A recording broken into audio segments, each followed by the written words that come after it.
dear guests, very, very warm welcome to all of you. Thank you very much that you all came tonight. And we are very glad that you join us because we have to celebrate two special events.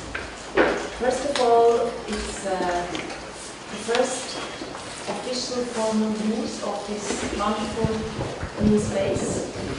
It has been transformed the last couple of months with the help of our Swiss friend and architect, Gerhard, and his team, Ria and Ariadna. And when I say we, I mean the Consul General of Rai and myself on behalf of Switzerland, on behalf of the Consul General and of SWISSNEX India. We are very, very happy that we can use now this space. It's functional, it's working, it's wonderful. So we are really grateful that it's over, to be honest, but also that's now usable. So this is the first reason to celebrate tonight. I also want to mention that the more official opening of the space will then happen when our Swiss ambassador, Linus von Kastelmoor, will come down to Bangalore in October. And then the second reason is that we inaugurate an exhibition tonight. It's the first exhibition in this space. It's called Swiss Positions. It consists of 33 takes on sustainable construction and is a collection of photographs of key projects from the Swiss construction sector over the last 20 years. The 33 projects selected for this exhibition present architectural and engineering achievements through the eyes of talented photographers. Swiss architecture and engineering today have an excellent reputation across the globe, not only due to the quality of technical expertise and inventiveness of their authors, but also due to a strong determination to pursue the objective of sustainable development. This exhibition shows to you that a sustainable development is not a ready-made formula, but a group of varied architectural practices that raise a number of questions concerning both creativity and sustainability. In Switzerland, usually architects design, renovate, or rehabilitate buildings with sustainability in mind. I have to admit this is unfortunately not always the case, but quite frequent. These projects show that inventive and visually appealing architecture is possible with complying with demanding environmental and economic constraints. This exhibition is part of various activities launched within the Year of Swiss Architecture, Design and Engineering, an initiative by the Swiss Embassy in Delhi on behalf of the 50th anniversary of the Embassy building, constructed by renowned Swiss architect Hans Hofmann. And then, of course, I have a third reason. We have a guest speaker tonight. The guest lecture is given by Professor Gerhard Schmitt. He will be introduced probably a little bit later. And the lecture is part of the lecture series Shaping the Urban Future, jointly organized by the Indian Institute of Human Settlements, IIHS and SWISSNEX India.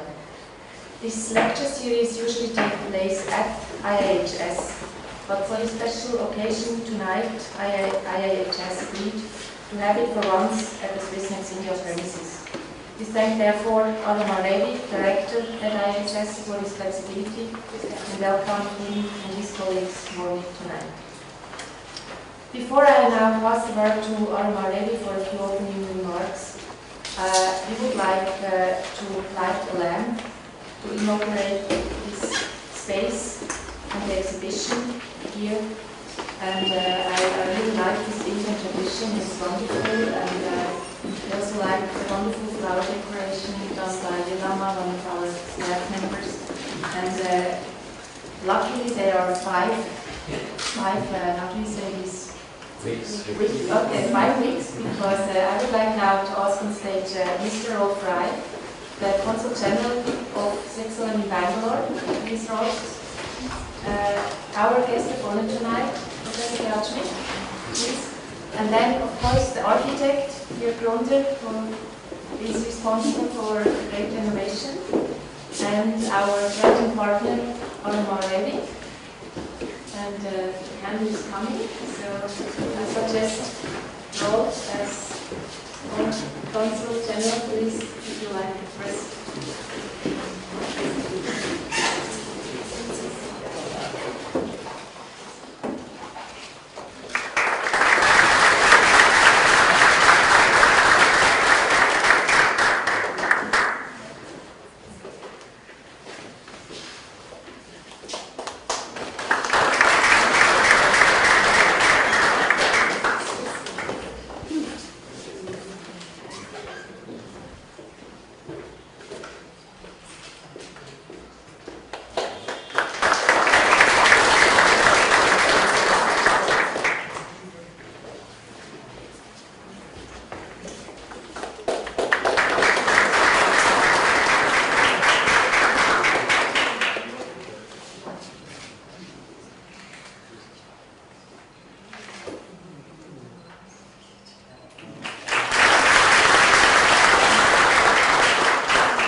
Very nice. We have a mix of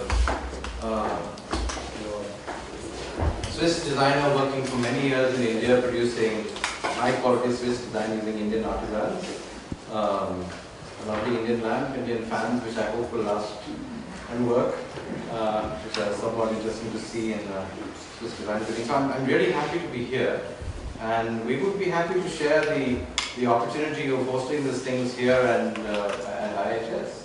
This is a lovely space and it's in the center of town, as long as you can find sort of decent parking, which is a big challenge in Bangalore, especially when it's raining. So we're very happy to have a lot of you here. I can see some familiar faces who've been joining us a little bit towards the north part of town. The idea here was to start opening up a dialogue between India and Switzerland and let's say other parts of the world on how we could try and implement and sort of operationalize some of these important ideas of sustainability and architecture and design and other things that are part of that process.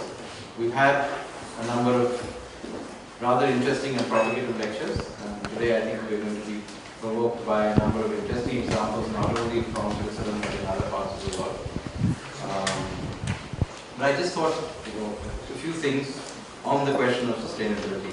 It's not a simple and easy thing. We have here a number of practitioners who've been trying to do this in Bangalore, and I can see friends and colleagues here in small ways. The challenge is really to take stuff that happens at the level of the house or at let's say the urban design scale and try to sort of expand it across the city. And that's where I think both in India and across the world we have pretty serious challenges, because if you want to try and transform the metabolism of the city, which is central to dealing with climate at one end or dealing with water, which is very critical to the city, it involves dealing with a whole range of other things than just the built fabric itself.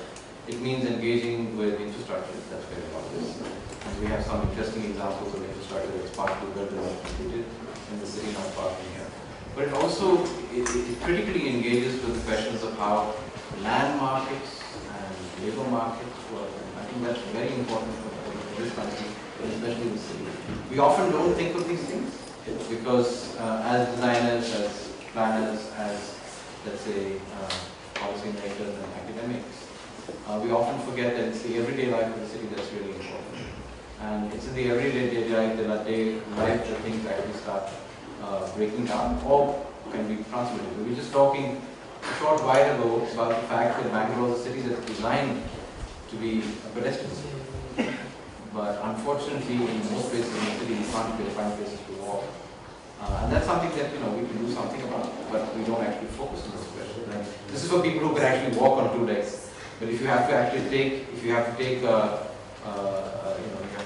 travel in a wheelchair, it's absolutely impossible to travel the streets. You have to get on the street itself. So in dealing with very, very simple things, similarly dealing with active transportation and bicycling, there are small details which I think Swiss design, in my experience of going back and forth to Swiss over the last many years, has really got a sense of technical excellence, which we really need to learn about. And I think the interesting other part, which Swiss designers who work in India will deal with, is what you do with this chaos of all of these wonderful people who have, who have very different views of the world and have a very rich culture. So bringing the two things together is really what makes a city livable and rich and exciting. I think, if you're able to, in the finer details and in the more engaging questions, address these things, we might have something to do.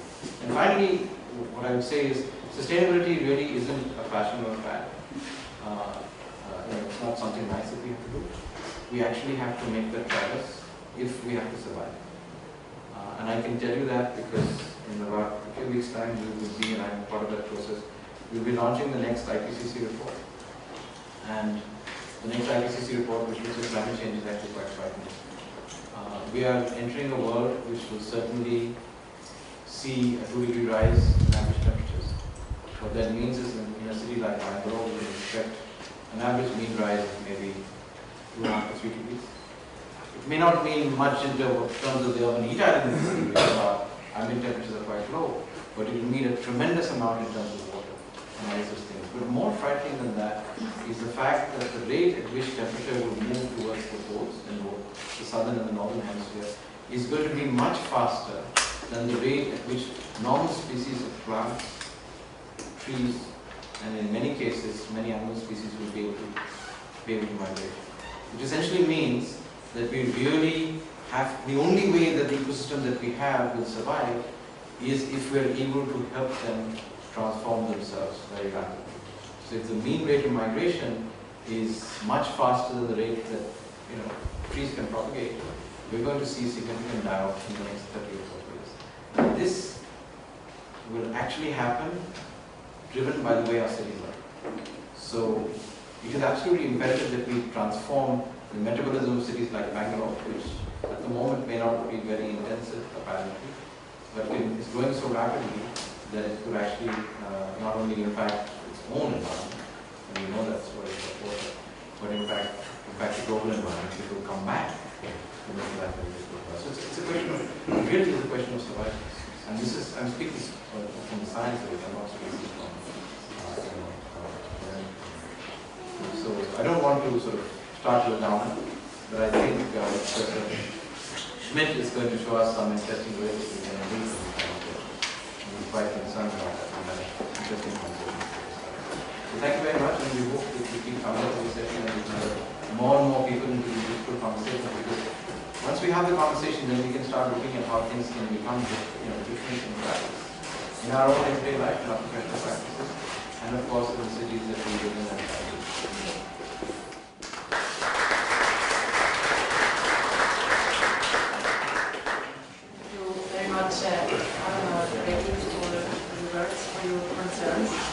And now it's my great pleasure to formally introduce our guest speaker tonight, Professor Gerhard Schmitt.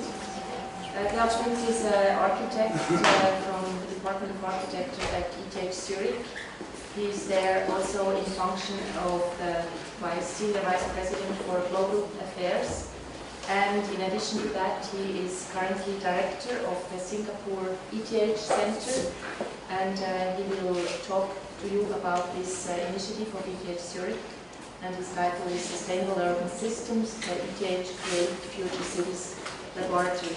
Gerhard, we are very, very happy and pleased that you came to Bangalore, that we could integrate you in this inauguration of the exhibition. I think the theme fits perfectly in the theme of the exhibition, and I would like now to pass the floor to you. Thank you. Thank you, Margaret. Thank you for the introduction. It is a great pleasure to be here and a real honor, because it is so different from what we experience in other places where we come from. And no European and no Swiss should come here from a background of consuming or producing 6,000 to 7,000 kilograms per CO2 per year in a country like yours with less than 2,000, and then talking about sustainability. So I'm very, very well aware of this difficult situation. nevertheless, I think we can do quite some things, and I want to take this opportunity also to refer to this Swiss design positions in the exhibition and explain our work in this context. We come from IIHS Zurich, and you might know this gentleman also. He is, of course, related to many of the works here in SWISSNEX. And they do. But IIHS is the place where Einstein started his career, and it is a very good legacy. Of course, he's been claimed by many other people, but that's where he spent a lot of time and also was teaching and doing research. And we are very proud of this tradition. It is a place from where we reach out very much into the east of or from our side to the east of the world, as we can see from Europe along what is called the old Silk Road to India, to China, to Japan, to Korea. So these are many relations we're building up with people from there. We are in Switzerland. I mentioned it yesterday at the ETH. The Swiss professors are actually a minority because more than 60% are from other countries. The Swiss PhD students are minority, and soon also the master students will be a minority, but that does not hurt the quality, I think, of education and this cosmopolitan atmosphere that we're trying to create. Also, we not only want to do research and teaching at ETH, but we want to go out, and we chose one place to go out because we had a very important, if you want, mission or understanding. We realized that more and more the world is growing in numbers on the one hand, of course the cities on the other hand. And in India this is very obvious, but it's not India alone. It is these really 2,000 million people in the next 25 years that will need a new place to live and to work. And we tried to find a place in the world where we could work on this, understand the city, understand the factors, and simulate how the future could be if we want to make this future sustainable. On the same hand, coming from Switzerland, which was again voted the #1 competitive country of the world, there's always economical side to the whole sphere, and therefore we try to compute the potential of all the sustainability measures also in terms of potential for people to work on this, to produce new products and so on. Now, coming to the Future Cities Laboratory and its goal, and I list this is almost funny because we're working with very strong KPIs, key performance indicators, that we agreed with the people who are funding the project, which is ETH Zurich and the National Research Foundation of Singapore. And it was established 2 or 3 years ago now and started with 2 people. My young managing director, whom I brought, and myself and my family. And it's now more than 200 active members, which works on different fields. There are 13 faculty that work as principal investigators, and they come from all different fields of science and architecture and planning. But there are also more than 20 postdocs, 46 PhD students, 87 master students who come based on certain inputs. They are design research studio master students. And then there's a long list of publications, academic articles, and so on that I don't want to go into. But important is, why do we do this? The main point is really to understand the city, to be able then to make suggestions and not jump in and just say something or express a feeling, which is all very good, but really to try to understand the city and then make a contribution. That again connects us, I think, to the work of these Swiss architects, which seems sometimes to be very small, very simple, almost simplistic, but all of them, I know, have thought about this a lot, then make the decision, bring it in, and build it. So our research question is, which methods can increase the sustainable performance of cities? That means it is not just to build a city which is seemingly sustainable, but to make the performance of the city. That means the life of the city, long-term existence of the city sustainable. And then the next step is, of course, how can we develop a new curriculum of urban science to bring that across to the places where it is needed. I was extremely impressed and very lucky to be explained by Ravi this afternoon how the Indian Institute of Home Settlements is planning to do this education. I think this is a fantastic approach. In terms of understanding the city, we try to understand the cultural context. It is the most important one. In the countries where we have a lot of technology, sometimes this is forgotten because everything seems to be so stable, but we know that violence and all of these things can erupt very quickly, and therefore this cultural context is the most important one. Then the urban metabolism, you mentioned it before, extremely important, stocks and flows, and this is a theme where I'm very, very happy. I found this theme in India, in Indian institutions, in Indian research institutions, more often than anywhere else where I have talked so far. This is quite interesting. The urban metabolism has a long tradition. You can see here on this view from Richard Rogers from 1996, but even he was not the first one to bring this specific drawing where you have the human habitat in the center, then you have input-output, and an increasing amount of recycling in the city in order to decrease the garbage in, garbage out problematic that we have had in the West in many cities before. And to understand the city as a dynamic and complex system, to read and model the system in terms of stocks and flows, and then recognize urban stocks as basic elements of the urban metabolism and as locally available resources.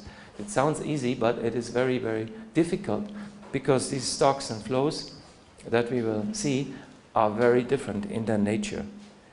Here we have a list of them that we are exploring very actively right now in Singapore, in the Future Cities Laboratory, and in many places around the world, around the equator actually, where the population growth of the cities, either through internal migration or a combination of migration and high birth rates, is increasing rapidly.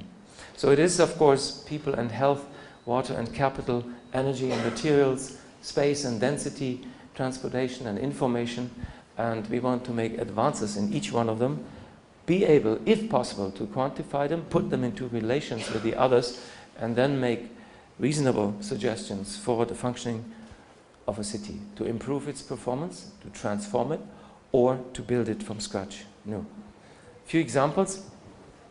People and health, more and more walkability is seen as a very important quality of cities, and Bangalore was the city for walking and hopefully will be the city for walking again. Every city worldwide tries to strive for this, but walking is of course not possible in all the cities. Once for heat, for the weather or the cold. On the other hand, shouldn't be pushed too far for pollution and then or crime, and then you can see how these things start to be linked, interlinked. But we try to make this as a one important push for the future. Then the second is of course water and capital. They are related. Like here in Switzerland, this is a beautiful lake. It's frozen in winter, but at the same time it's one of the biggest batteries of Switzerland. This lake, this water in this lake is driving the whole train station of Zurich, for example.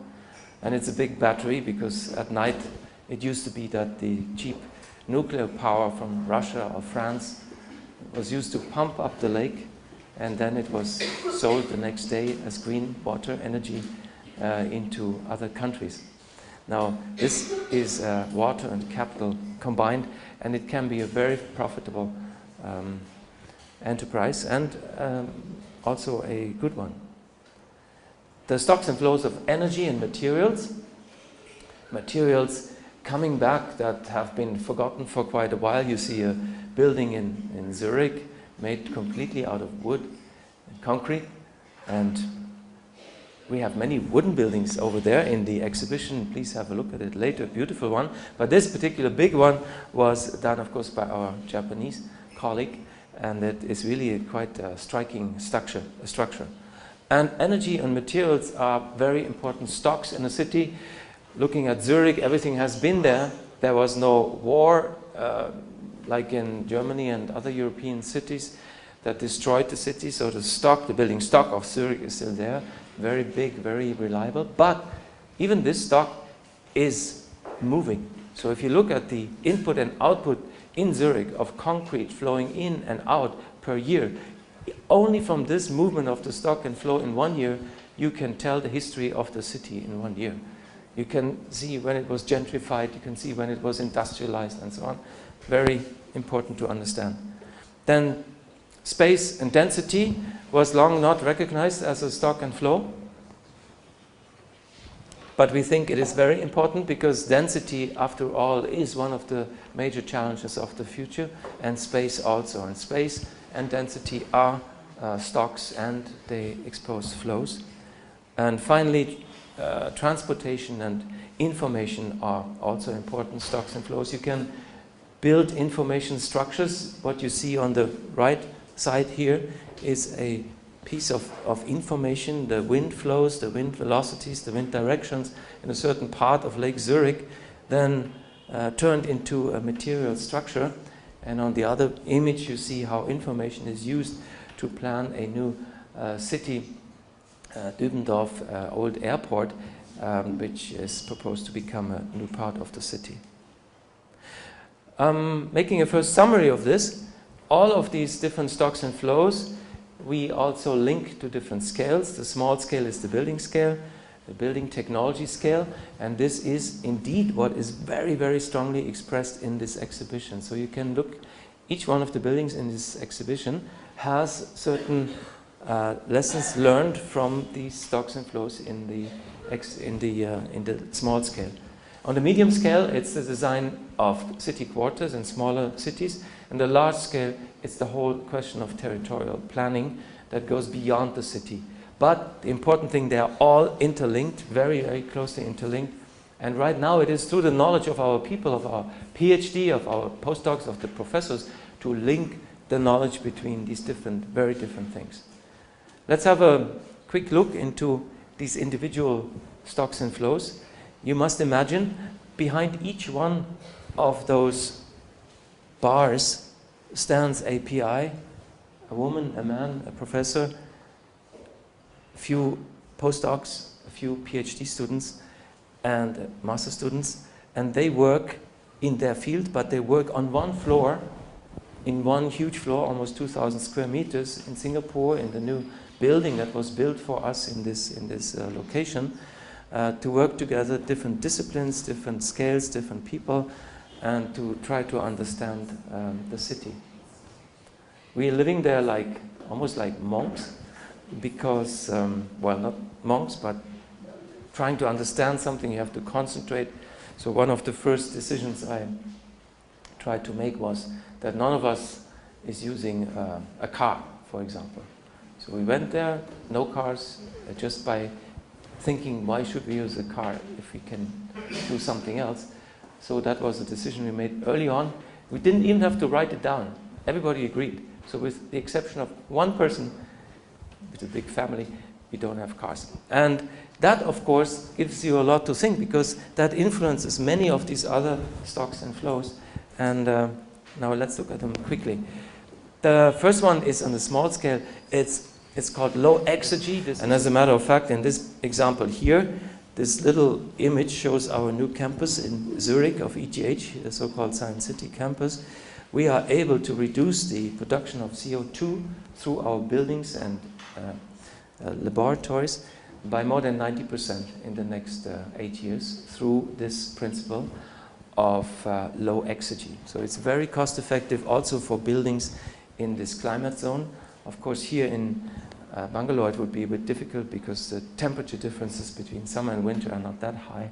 And so this works very well for temperate climates. Here a bit more difficult. But what could it do? We're looking at how many if we would use this technology in all these climates with all these people that need new housing and offices and so on, they calculate it would require at least 1 billion heat pumps, 500 million radiant panels, 10 billion sensors, in the next years. The question is, who wants to build them? Who wants to bid for that? But we know if we want to go to make these buildings sustainable in this way, we need that amount of things. So people can start planning. Second part is to make construction different, to move from a very imprecise and error-driven process, which is employing many people, yes, but maybe not at the best possible way, to a more precision-driven construction. And digital fabrication that we employ here, this is already our second big installation after the first one-to-one big one in Zurich. With those we build now scale models of future skyscrapers, which of course all use low exergy technology, which will be constructed and deconstructed with high precision and start to follow the meaningful form that would derive from the local climate, and not to plaster the entire world with these boxes that we see typically today. So that is the second part. And to do this, of course, we need a lot of people who can build these robots. We need many, many robots. We don't think of big robots, but of swarms of robots that cooperate, and we need many people to run and service them. Flight assembled architecture is in this direction. So that means the robots then are not stationary anymore. They will fly like helicopter and can assemble architecture. And we have already proven this concept in Zurich. And as a matter of fact, the Monte Rosa hut, which you see in the exhibition in the back, is one of the first buildings that was assembled this way, still with human intervention in the cockpit of this helicopter. But the entire process from the design to the construction of the pieces, to the logistics to bring it there, to the assembly, to the management of the entire building is in this digital fabrication chain. Housing, also on the small scale, I don't need to talk about this, it's so obvious, this is very, very important. And there we need so many new buildings, and not all of these buildings will be high-rises. Of course, in India, in most of the places, the majority of the people does not and will not live in high-rises. And we have to look for that. Historic preservation, and to protect the stock that we have in beautiful old buildings, not just tear them down, grind them down, reuse them, is important. So the material flow in a city has to be balanced with the flow of historic preservation, and not to willfully destroy the buildings, because that is leading in all the places where we have seen to a loss of tradition, and the city loses its soul, if you want. So here we need many, many specialists that need to be educated, that need to know how, if somebody doesn't believe that it's important for tradition, can make the point how important that is for the financial side, and that there will be no thriving city if we just destroy and flatten everything for commercial or other reasons. Moving to the next larger scale, this is now the medium scale, on building neighborhoods, city quarters, airports that take a completely new role in these cities. Here in Bangalore, it's also very, very obvious. Looking at the different growth patterns, comparing the growth patterns in different places. Kees Christianse, the professor, is doing that with his group, comparing Singapore, Shanghai, Shenzhen, Bangkok. We have research groups in all of these cities to look what really makes them different and what is similar. What can we learn? What can we almost distill from this knowledge, and what do we have to do separately in every single city? On this level, we need a lot of new airports, we need a lot of new neighborhoods, and we need these people who can actually design them, not, as it was said yesterday, out of a feeling, it is also important, but also out of data and knowing the connections between airports and cities and neighborhoods and economics and health and so on. The person who does that very strongly through international comparison of cities in urban sociology is Christian Schmitt. And of course, as we can see from the colors here in India, this is one of the most studied areas where the density is extremely high. Also this area here in China, and most strikingly in Java. Europe, United States, and so look almost depopulated compared to this. And so this module is really trying to understand these phenomena in a comparative manner. And the demand for people who know about this is extreme, not only from the places where it happens, but also to make these international comparisons. Moving now to the large scale, which is the territorial scale. There we have implemented already quite some research results in South America mainly, in Brazil, Venezuela, and other places to aid the transformation of the favelas and other settlements into different settlements which have a different urban design future. Like here, Marc Angelil is a person who does that in South America.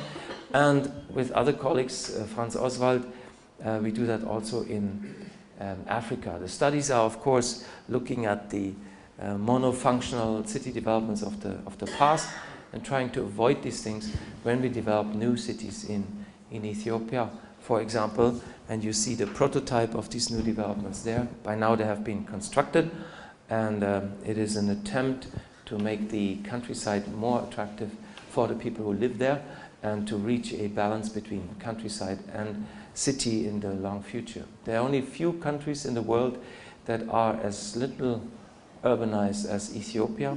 Myanmar is another example.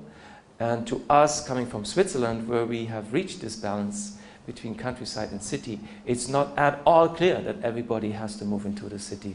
And therefore, we try to avoid that we create this artificial rush into something that nobody really knows how it will function with so high densities that we have them now, 20, 30,000 people per square kilometer. And therefore, it is very important for us to keep this balance and to do these things in those countries where it is possible. The territorial planning will need a large number of regional and territorial plans in the next 20 years, and we try to educate people who can do that. Always combining all the knowledge from these modules, because all these people, these 200 people or 100 are always there at the same time present, to work together, to understand the others and work together on the same floor. Not go in another building, not go in another floor even, but really to force them to work together. First it was forced, now they like it very much. Also on the large scale is, of course, the water, how it gets into the city in the water, water in the city. Christoph Girob, landscape ecology, colleagues from engineering, from hydrology, working together to really get to the source of the problem in many rivers in Asia. The source of the problem is very simple, as was the source of the problem in Switzerland 40, 50 years ago, when the rivers were totally polluted, the lakes were dirty. And in this case, it took the creation of one research institute whose results were very clear and were then implemented. And within 10, 15 years, rivers and lakes were cleaned up and everybody can drink and swim in these rivers today. This is great. And of course, we try to bring this knowledge to, in this case, Jakarta, the Ciliwung River, which is causing flooding. But if you go with the students in these places and start to look at the origins, try to understand the reasons, and then it becomes quite clear quite quickly. This group of students then gets support from the other students that are specified in simulation or unmanned aerial vehicle recognition, modeling of cities from above and so on, and quickly they can make models, they can engage the local population and the local politicians and the province politicians, and then it starts to move. So this landscape ecology is very, very important for the future. Ecosystem services will be a huge branch needed in every city, and the number that we give here is probably quite low. A topic that everybody loves is transportation and mobility. Problem everywhere, but by now, having come so far, every single person in our group knows that this is not, I mean, what we saw before is not the solution, or is the problem. I mean, the mobility and urban planning and the decisions we make with urban allocations are so closely linked And this very antiquated view of land use planning and so on is actually causing these things that we're then trying to solve again. So this is the work of Kai Axhausen and of a simulation of agent-based simulation. And we need thousands, literally thousands of agent-based city simulations in the world where it's developed. It doesn't matter east, west, north, south. Finally, the simulation, bringing together the results from all these individual pieces into a simulation platform. This is something I organize with my colleagues. Here you see our simulation platform space.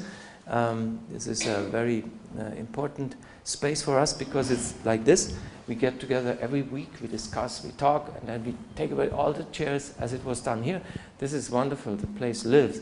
And then, of course, we show the results on these huge high-resolution screens, interactive touch screens, do participatory design, invite people from agencies, decision makers, and so on. And on the table are then the results of all these simulations, of these modelings of computational fluid dynamics, of different new ways to look at human decision making, of self-organizing maps, of satellite reconstructions, and so on. So we need a lot of simulation experts to explain that. So this is an overview. Let me get in the last part to a few practical projects where we apply the fundamental knowledge that we learned in these pieces into more practical parts.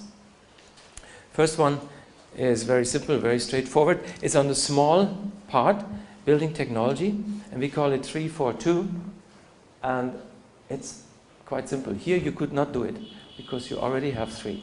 That means in these tropical countries you have an incredible investment in air conditioning and in creating huge false ceiling spaces. That is sometimes 2-3 meters. In Singapore it is just unbelievable. And there we can very clearly show, this is the situation now, not so good to see, but you have the false ceiling, you have all this air conditioning on top. We can collapse that really in 30 centimeters. These things we have tested in Switzerland, we have built them.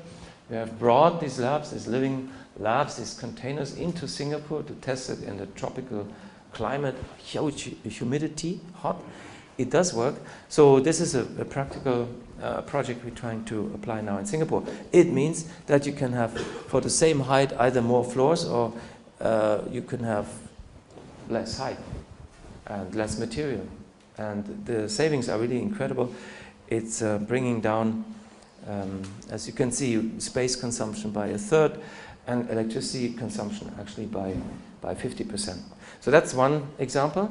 A second example, this you could say is just a continuation of a technology that was developed in Switzerland. Now we adapt it to another climate.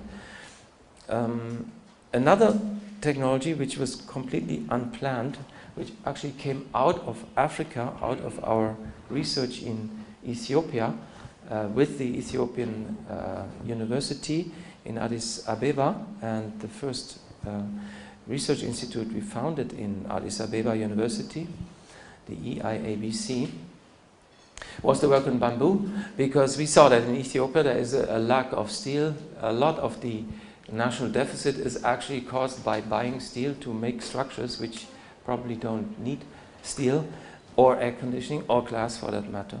And that started this research on bamboo concrete. It's not the old bamboo concrete that has been tried in the 50s and 60s, which failed and was very bad. It's a new, really a new material. It's a composite that these people invented, and invented the machinery, invented the laboratory, do now the field tests, register the patents, and now the interest is extremely large.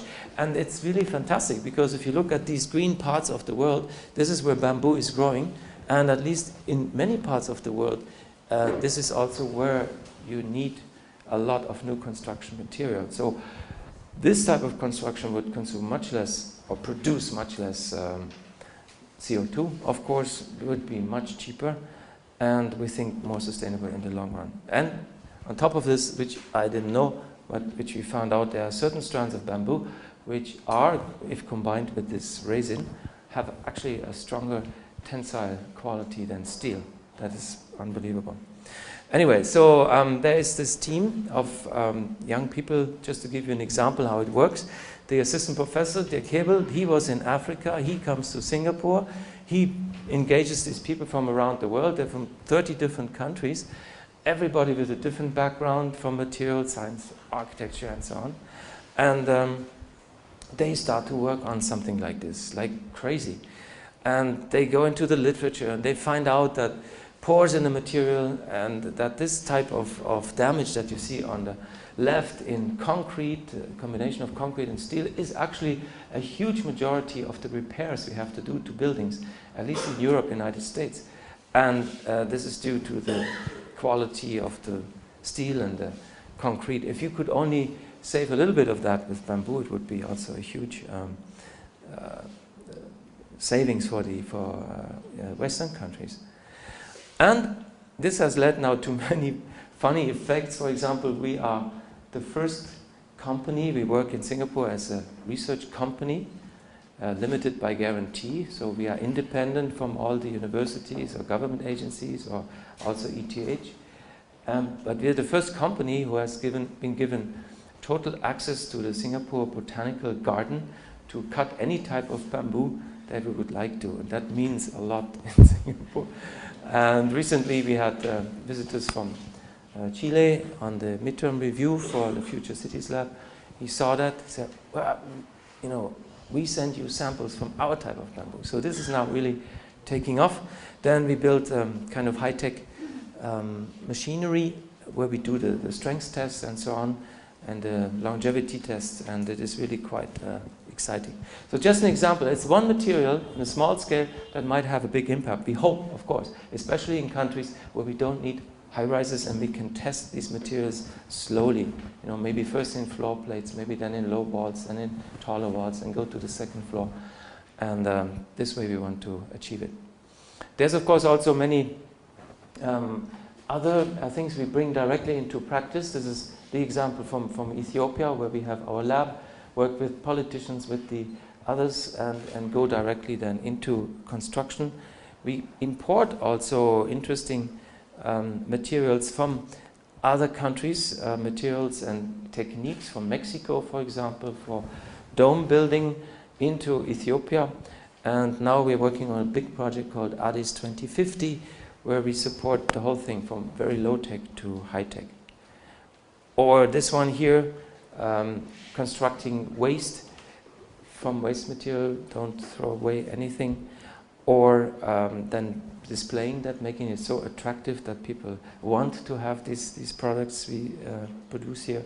Or even now for, this is an example again from Ethiopia with straw panels that were constructed, which you can build these houses very quickly. Or this one here, Zurich meets New York next year, where we use waste in a different way to make temporary large structures. And then working in this country together with people. I just give you this one example of one assistant professor with his students. That's all he did in less than 2 years. So it's really wonderful, I think. To the medium scale, of course, the projects are a bit larger. Medium scale, we have, I showed this before, the planning, the housing, the airports and so on. Here we're planning right now a large space outside of Jakarta, together with the local authorities, to build a tropical town, which is a very important research part. Then in terms of the large scale, there of course the whole question of transportation is important. And here, maybe I can make a bigger one. Yes. So this is our agent-based multi-agent transport simulation platform that we tried to build as a service in Singapore. You can see the time running here. So it's 7 o'clock in the morning.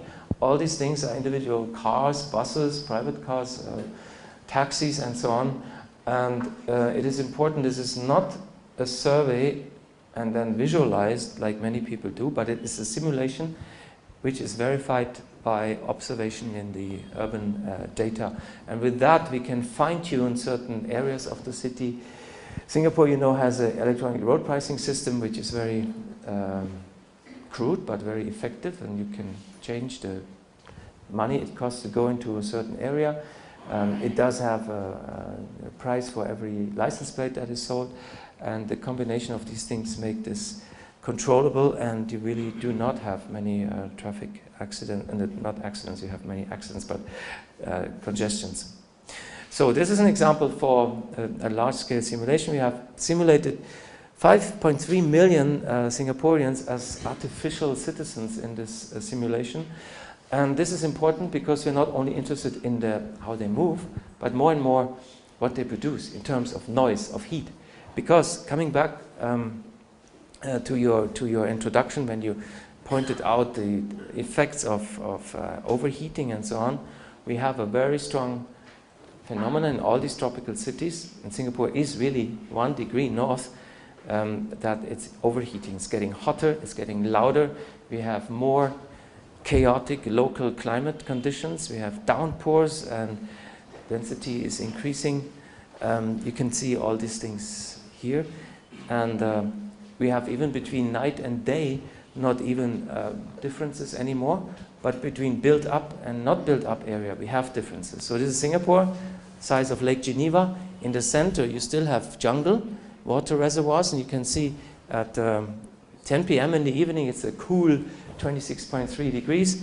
In downtown, which is here, 31 degree. And then you think in the morning, like here, or any temperature line, it gets nice and cool overnight, cools down. Look at this is at 7 o'clock in the morning. In the jungle, it's still cool, 26. But here, it hasn't even dropped by 1 degree. So a real heat island is building up. It's up to 4 to 5 to 6 degrees. It only builds up not only locally in the city, but also over time. So on the left, you have it from the 50s to now. So you mentioned the 2 or 3 degrees. It is happening on a global level, but even worse. In Singapore, this is the global temperature increase since 1960, since Singapore was founded.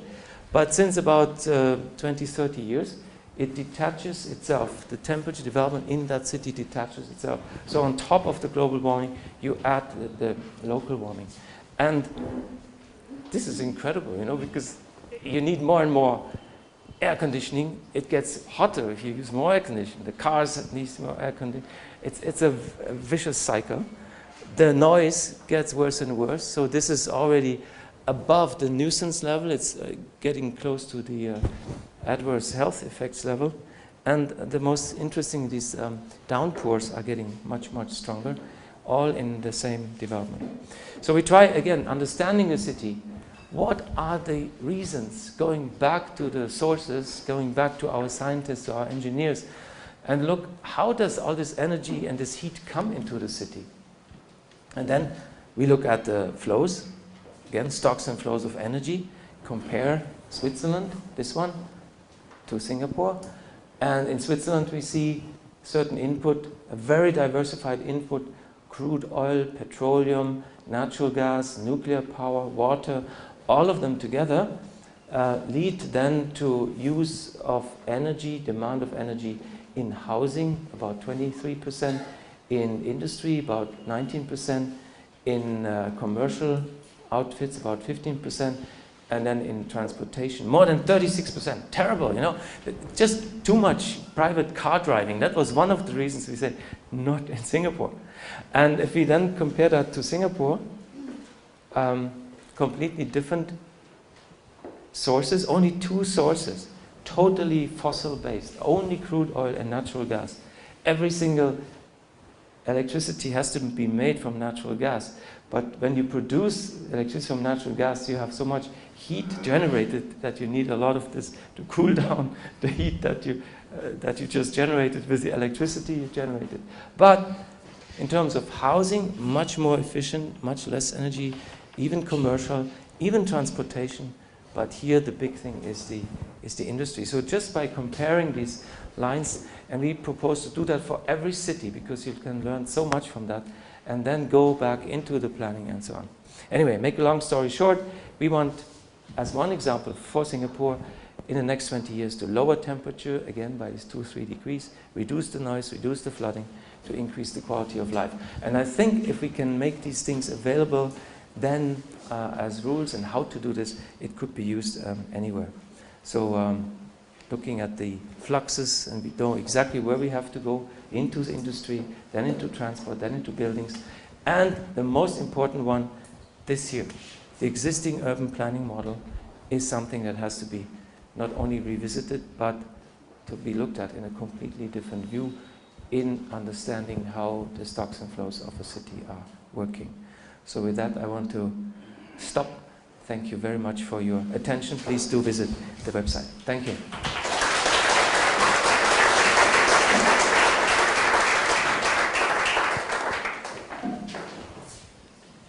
Thank you so much, Gerhard Schmitt, for a very, very rich and fascinating talk. I hope you'll stay on for and take a few questions. Sure.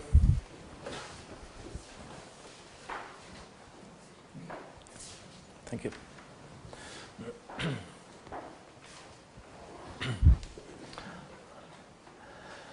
Any questions? Yeah, please. Questions more on the transportation front. Where do you see the future of electric cars? And obviously, the electricity has to come from renewable sources, but how far it is, or do you think something else is going to come? This is a great question. It was not prompted, but in Singapore, for example, we see the absolute necessity to move to electric cars very quickly, and it is possible because that would eliminate 90% of the heat on site where it is and 90% of the noise, and the air would be much better, you know. So it has impact on walkability, on noise. People don't open their windows at night because of the heat, but because of the noise. They close it and then they have to turn on air conditioning. So yes, very important there, and we think it is possible, but in that case it has to have incentives that have to be supported. Production of energy in Singapore would be necessary to move the production of electricity needed for the cars also away from the city, which is difficult because it is an island state and surrounded by other countries, and that would not be so easy to go into this. But we made the calculations. You know, we have 60,000 square kilometers of palm oil plantations in Indonesia and Malaysia just next to it, just a few kilometers away. To make the whole electricity of Singapore sustainable, it is less than 300 square kilometers that you would need. And the revenue from 1 square kilometers of electricity would be about 5 to 6 times as high than from the palm oil. But of course the investment costs are high, and that is what's slowing that down at the moment. Yes? You just mentioned about the bamboo composite. I just want to know how it is, we compare the ratio compared to the steel, how strong it is, and how whether it can be fully replaced or it is part of the structures can be replaced, how it is. Can you just provide on that? So, as I mentioned, the tensile strength, if used with a specific resin that we tested and a specific type of bamboo, not this is a grass, so you have 800 different kinds of bamboo. But then we had an increase of tensile strength of more than 60% over normal steel. That might not be so interesting. It is interesting that if you use that and you can make this combination of fabric, of fibers and resin, really, it has to be absolutely waterproof. You know, nothing must get in there. If you can guarantee this, then you can do even totally different constructions. You know, the parts could just stick out of the. You wouldn't have to enclose everything in concrete anymore. So the construction itself might also become easier. But it's the absolute necessity. No water whatsoever may get into that, and to guarantee that this process of coming to this point is absolutely fail-proof. This is what we're working on now. This will make all the difference. Could be. It doesn't. Well, it does work, but we don't know how long it will last. This resin combination. So we have to do some fast aging tests to simulate the fast aging procedure. That is underway now.